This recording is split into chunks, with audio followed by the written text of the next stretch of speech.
বড়রিয়ার মাঠ জুড়ে উত্তেজনা, দুপুর গড়িয়ে বিকেল, শীতের রোদে উজ্জ্বল মাঠ জুড়ে মানুষের ঢল। মাঠের একপাশে দাঁড়িয়ে বাদামি ছাইরঙা কিংবা ধূসর রঙের ঘোড়া, বাঁশির শব্দে মুহূর্তে মাঠ কাঁপিয়ে দৌড় শুরু করে তারা। শুরু হয় চিৎকার, করতালি। তবে এটিই মূল আকর্ষণ নয়।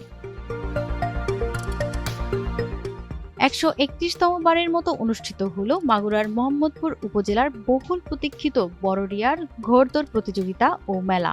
মেলাটি ৩ দিনের হলেও চলে এক পক্ষকাল ধরে। এই মেলাটি মূলত জামাই মেলা নামেই বেশি পরিচিত। আর এই মেলায় মূল আকর্ষণ। মেলা থেকে বড় বড় মাছ কিনে শ্বশুরবাড়িতে নিয়ে যাওয়াই এখানকার জামাইদের পুরনো এক রীতি, যার কারণে স্থানীয়দের কাছে এটি জামাই মেলা নামে পরিচিত। গোলাম রসুল নামের একজন প্রবীণ জামাই জানালেন, বহুদিন ধরেই এই মেলার সময় শ্বশুরবাড়ি আসেন তিনি। মেলা থেকে বড় বড় মাছ কিনে নিয়ে শ্বশুরবাড়ি যান। এই মেলাটা অনেক দিনের ধরে হচ্ছে বা জামাইদের আলাদা এখানেই হয়। অনেক মাছ ওঠে, বড় বড় মাছ বাগে করেও নেয়, মানে মাথা গাড়ে করে। মেলায় বিনোদনের অংশ হিসেবে দেখা যায় ব্যতিক্রমী সাজ। জামাই বউ সাজে মেলায় উপস্থিত হয়ে দর্শনার্থীদের বিনোদন দেওয়ার রীতি এখানে দীর্ঘদিনের।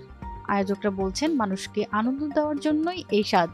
জামাইর বড় মেলা, কদর মেলা, এটা ঐতিহ্যবাহী বরলি জামাইর বড় মেলা এবং আমরা সবাইকে আনন্দ বেড়াচ্ছি এই মেলায় জামাই বসেছি। ঘোড়দৌড়ের পাশাপাশি মেলায় বসেছে নানা পণ্যের পসরা, খেলনা থেকে শুরু করে মাটির হাঁড়ি পাতিল, মাছ মাংস, বাহারি ফার্নিচারের দোকান।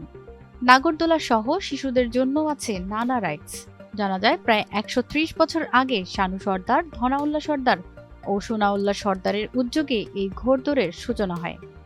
সময়ের সঙ্গে রাস্তা পাকা হয়েছে, এখন মাঠেই ঘোড়দৌড় প্রতিযোগিতা অনুষ্ঠিত হয়। এখানে অনেক দোকান বসে, হাজার হাজার মানুষ এই মেলা দেখতে আসে, অনেক আনন্দ লাগে। ২০ বছর ধরে ছেলে মেয়ে নিয়ে আনন্দ বিনোদনের জন্য আমরা ঘুরতে আসি এই মেলায়, এবং এই মেলা দেখে আমরা আনন্দ উপভোগ করি। এই মেলায় বিভিন্ন ধরনের মালামাল নিয়ে দেশ বিদেশ থেকে লোক আসা যাওয়া করে, এবং এই মেলার ঐতিহ্য রয়েছে।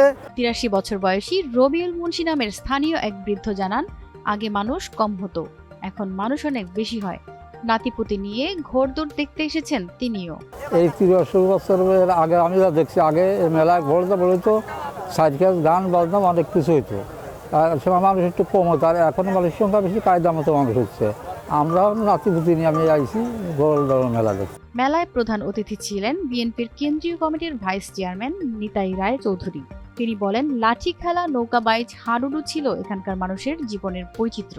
লাঠি খেলা, নৌকা বাইচ, তারপরে হাডুডু খেলা, এইগুলোই ছিল এখানকার মোটামুটি মানুষের জীবনের বৈচিত্র্য। জারি গান, সারি গান, যাত্রা গান, বিভিন্ন গান, রূপবান গান, এবং সেখানে রূপবান যাত্রা,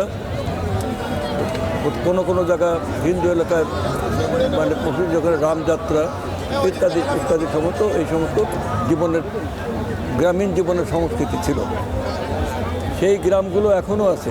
প্রজন্মের পর প্রজন্ম ধরে চলে আসা বড়রিয়ার এই ঘোড়দৌড় আর জামাই মেলা শুধু বিনোদন নয়, এটি মাগুরার গ্রামীণ সংস্কৃতি ও ঐতিহ্যের এক জীবন্ত দলিল।